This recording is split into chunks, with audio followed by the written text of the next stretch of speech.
Welcome to Samba Samba. Enjoy the video. You start by getting AirPods Max ready. Charge them at least a little and confirm they power on. Then, open Bluetooth on the device you want to pair and keep it within about 3M or 10 FT. Proximity matters. Make sure other Bluetooth audio is off so pairing won't be interrupted.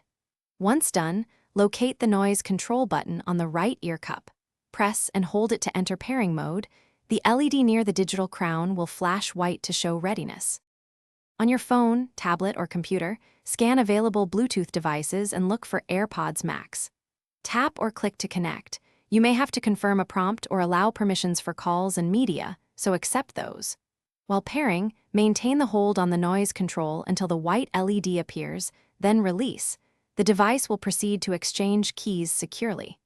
Make sure audio output is set to AirPods Max after the system shows them as connected. You'll hear it now confirm functionality. Play media to test audio and use a voice memo to check the mic. Switch the system output to AirPods Max if sound isn't routed. If they don't appear, reset by holding the noise control and digital crown for about 15 seconds until the LED flashes amber, then white, and retry pairing. This clears pairing history. If problems persist, reboot your device's Bluetooth and repeat the sequence. Often a restart fixes software conflicts and restores reliable connectivity. Thanks for watching. Consider subscribing if we helped you.